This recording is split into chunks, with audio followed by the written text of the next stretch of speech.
ایک دفعہ حضرت عثمان غنی رضی اللہ عنہ نے نبی کریم صلی اللہ علیہ وسلم کی دعوت کی۔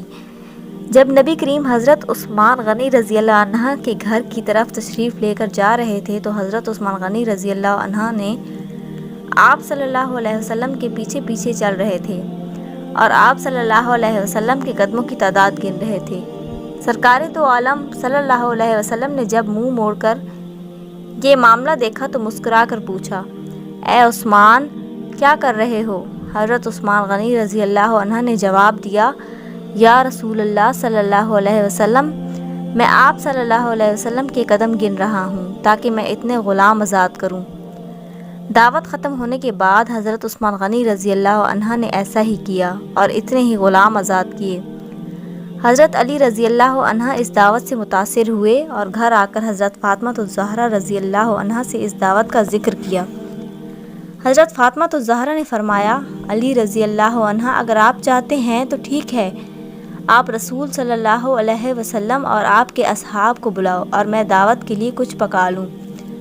حضرت علی رضی اللہ عنہ کے جانے کے بعد حضرت فاطمہ الزہرا رضی اللہ عنہ نے وضو کیا اور اللہ تعالیٰ کے حضور سر بسجود ہو گئیں اور دعا مانگنے لگی، اے اللہ، تیری بندی فاطمہ نے تیرے حبیب محمد صلی اللہ علیہ وسلم اور ان کے اصحاب کی دعوت کی ہے۔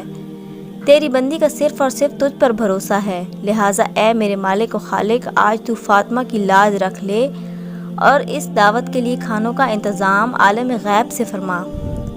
سیدہ رضی اللہ عنہ نے یہ دعا مانگ کے ہانڈیوں کو چولہوں پر رکھ دیا۔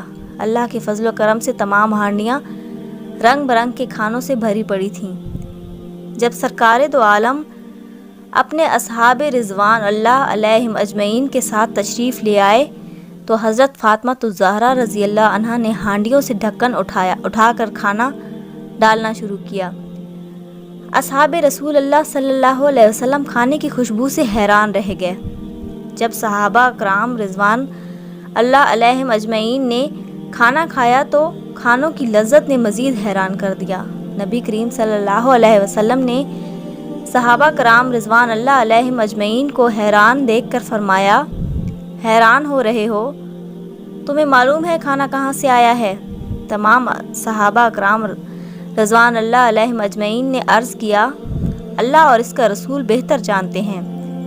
سرکار دو عالم صلی اللہ علیہ وسلم نے فرمایا، حضرت فاطمہ رضی اللہ عنہ نے یہ کھانا ہم لوگوں کے لیے جنت سے منگوا کر دعوت کی ہے۔ اس کے بعد حضرت فاطمہ الزہرا رضی اللہ عنہ پھر سر بسجود ہو گئیں اور اس طرح دعا مانگنے لگیں، اے میرے مالک، حضرت عثمان رضی اللہ عنہ نے تیرے محبوب کے ہر قدم کے بدلے ایک غلام آزاد فرمایا ہے۔ فاطمہ کے پاس اتنی استطاعت نہیں کہ وہ غلام آزاد کرے۔ اے میرے رب، تو نے پہلے بھی میری لاج رکھی اور جنت سے کھانا بھیج دیا، اب تیرے محبوب صلی اللہ علیہ وسلم جتنے قدم چل کر میرے گھر آئے اتنے ہی سرکار دو عالم کے امتی جہنم کی آگ سے آزاد فرما دے۔ ادھر سیدہ فاطمہ الزہرا رضی اللہ عنہا اس دعا سے فارغ ہوئیں، ادھر جبرائیل امین علیہ السلام وحی لے کر برگاہ خیر الانام صلی اللہ علیہ وسلم میں حاضر ہو گئے اور بشارت سنانے لگے، یا رسول اللہ صلی اللہ علیہ وسلم، اللہ تعالیٰ نے آپ کے ہر قدم کے بدلے 1000 گنہگار امتیوں کو بخش دیا اور جہنم سے آزادی عطا کر دی۔ سبحان اللہ۔